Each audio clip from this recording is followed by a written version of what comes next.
Audio Jungle. Audio Jungle.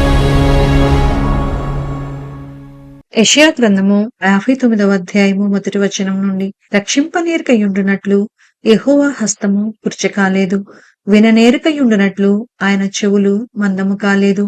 మీ దోషములు మీకును మీ దేవునికిని అడ్డముగా వచ్చెను, మీ పాపములు ఆయన ముఖమును మీకు మరుగుపరచెను కనుక ఆయన ఆలకింపకున్నాడు. మీ చేతులు రక్తము చేతను మీ వ్రేళ్లు దోషము చేతను అపవిత్రపరచబడి ఉన్నవి. మీ పెదవులు అబద్ధములాడుచున్నవి, మీ నాలుక కీడును బట్టి మాటలాడుచున్నది. నీతిని బట్టి ఎవడనూ సాక్ష్యము పలుకడు, సత్యమును బట్టి ఎవడనూ వ్యాజ్యమాడడు. అందరూ వ్యర్థమైన దాన్ని నమ్ముకొని మోసపు మాటలు పలుకుదురు. చెడుగును గర్భము ధరించి పాపమును కందురు. వారు మిడునాగుల గుడ్లను పొదుగుదురు, సాలెపురుగు వలవేయుదురు. ఆ గుడ్లు తినువాడు చచ్చును. వాటిలో ఒక దానిని ఎవడైనా త్రొక్కిన ఎడల విషసర్పము పుట్టును. వారి పట్టు బట్టనేయుటకు పనికిరాదు, వారు నేసినది ధరించుకొనుటకు ఎవనికిని వినియోగింపదు. వారి క్రియలు పాపక్రియలే, వారు బలత్కారము చేయువారే. వారి కాళ్ళు పాపము చేయ పరిగెత్తుచున్నవి, నిరపరాధులను చంపుటకు అవి త్వరపడును. వారి తలంపులు పాపహేతుకమైన తలంపులు, పాడును నాశనమును వారి త్రోవులలో ఉన్నవి. శాంతవర్తనమును వారెరుగరు, వారి నడువులలో న్యాయము కనబడదు. వారు తమ కొరకు వంకర త్రోవలు కల్పించుకొనుచున్నారు, వాటిలో నడుచువాడెవడను శాంతి నొందడు. కావున న్యాయము మాకు దూరముగా ఉన్నది, నీతి మమ్మను కలుసుకొనుటలేదు.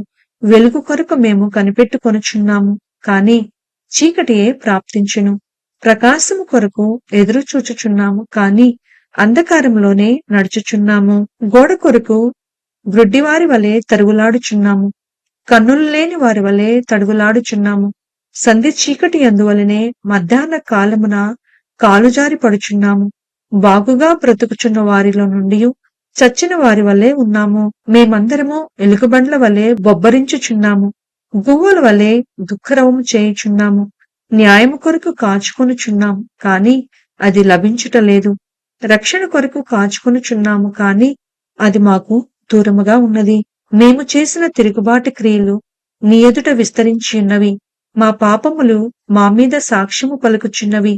మా తిరుగుబాటు క్రియలు మాకు కనబడుచున్నవి, మా దోషములు మాకు తెలిసే ఉన్నవి. తిరుగుబాటు చేయుటకు యెహోవాను విసర్జించుటయు, మా దేవుని వెంబడింపక వెనుకదీయుటయు, బాధకరమైన మాటలు విధికి వ్యతిరిక్తమైన మాటలు వచించుటయు, హృదయమున యోచించుకొని అసత్యపు మాటలు పలుకుటయు, ఇవియే మా వలన జరుగుచున్నవి.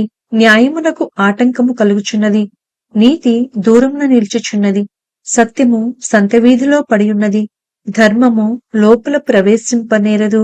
సత్యము లేకపోయెను, చెడుతనము విసర్జించువాడు దోచబడుచున్నాడు. న్యాయము జరగకపోవుట యెహోవా చూచెను, అది ఆయన దృష్టికి ప్రతికూలమై ఉండెను. సంరక్షకుడు లేకపోవుట ఆయన చూచెను, మధ్యవర్తి లేకుండుట చూచి ఆశ్చర్యపడెను.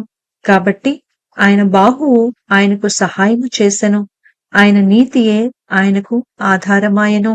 నీతిని కవచముగా ఆయన ధరించుకొనెను, రక్షణను తలమీద శిరస్త్రాణముగా ధరించుకొనెను. ప్రతిదండనను వస్త్రముగా వేసుకొనెను, ఆసక్తిని పై వస్త్రముగా ధరించుకొనెను.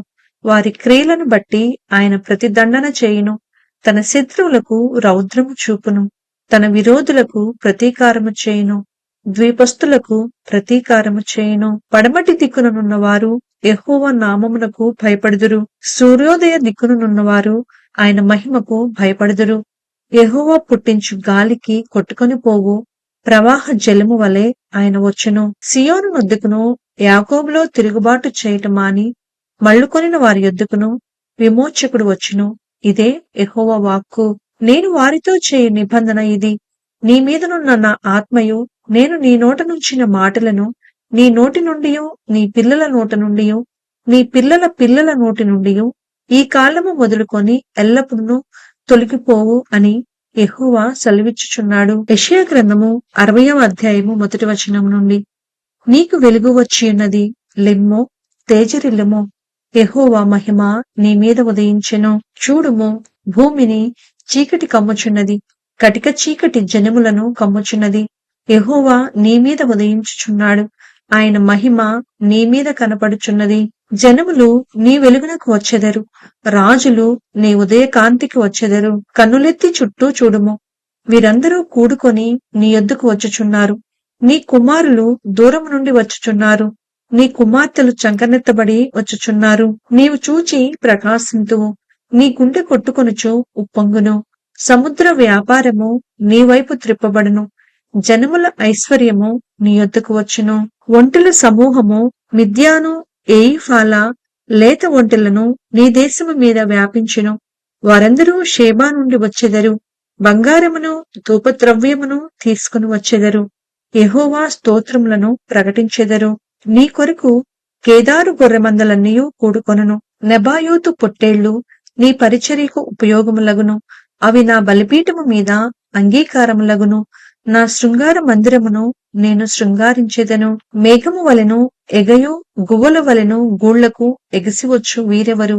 నీ దేవుడైన యెహోవా నామమును బట్టి ఆయన నిన్ను శృంగారించినందున, ఇజ్రాయేలు పరిశుద్ధ దేవుని నామమును బట్టి దూరము నుండి నీ కుమారులను తమ వెండి బంగారములను తీసుకొని వచ్చుటకు ద్వీపములు నా కొరకు కనిపెట్టుకొనుచున్నవి.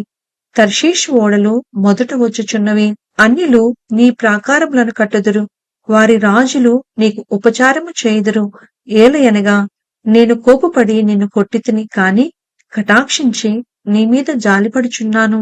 నీ యొద్దకు జనముల భాగ్యము తేబడునట్లు, వారి రాజులు జయోత్సాహముతో రప్పింపబడినట్లు, నీ ద్వారములు రాత్రింబగళ్ళు వేయబడక నిత్యము తెరవబడియుండును. నిన్ను సేవింపనొల్లని జనమైనను రాజ్యమైనను నిలవదు. అట్టి జనములు నిర్మూలము చేయబడును.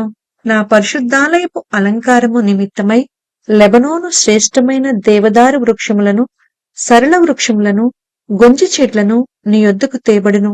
నేను నా పాదస్థలమును మహిమపరచెదను. నిన్ను బాధించిన వారి సంతానపు వారు నీ ఎదుటికి వచ్చి సాగిలపడెదరు. నిన్ను తృణీకరించిన వారందరూ వచ్చి నీ పాదముల మీద పడెదరు. యెహోవా పట్టణమనియు ఇజ్రాయేలు పరిశుద్ధ దేవుని సియోననియు నీకు పేరు పెట్టెదరు.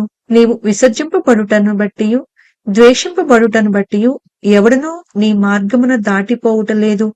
నిన్ను శాశ్వత శోభాతిశయముగాను బహుతరములకు సంతోష కారణముగాను చేసెదరు. యెహోవానగు నేను నీ రక్షకుడననియు బహు పరాక్రమం గల యాకోబు దేవుడునగు నీ విమోచకుడననియు నీకు తెలియబడినట్లు నీవు జనముల పాలు కుడిచి రాజుల చంటి పాలు త్రాగిదవు. నేను ఇత్తడికి ప్రతిగా బంగారమును తెచ్చుచున్నాను, ఇనుమునకు ప్రతిగా వెండిని, కర్రకు ప్రతిగా ఇత్తడిని, రాళ్లకు ప్రతిగా ఇనుమును తెచ్చుచున్నాను. సమాధానమును నీకధికారులుగాను, నీతిని నీకు విచారణకర్తలుగాను నియమించుచున్నాను. ఇకను నీ దేశమున బలత్కారమును మాట వినబడదు. ఇకను నీ దేశమున బలత్కారమను మాట వినబడదు. నీ సరిహద్దులలో పాడు అన్నమాట కాని, నాశనము అన్నమాట కాని వినబడదు.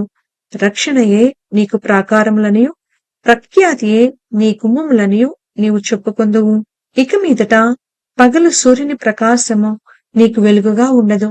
నీకు వెలిగిచ్చుటకై చంద్రుడు ఇకను ప్రకాశింపడు. యెహోవాయే నీకు నిత్యమైన వెలుగవును. నీ దేవుడు నీకు భూషణముగా ఉండును. నీ సూర్యుడికను అస్తమింపడు, నీ చంద్రుడు క్షీణింపడు. యెహోవాయే నీకు నిత్యమైన వెలుగుగా ఉండును. నీ దుఃఖ దినములు సమాప్తములగును. నీ జనులందరూ నీతిమంతులై ఉందురు. నన్ను నేను మహిమపరుచుకొనున్నట్లు వారు నేను నాటిన కొమ్మగాను, నేను చేసిన పనిగాను ఉండి దేశమును శాశ్వతముగా స్వతంత్రించుకొందరు. వారిలో ఒంటరి అయిన వాడు 1000 మంది అగును, ఎన్నికలేని వాడు బలమైన జనమగును. యెహోవానగు నేను తగిన కాలమున ఈ కార్యమును త్వరపెట్టుదును.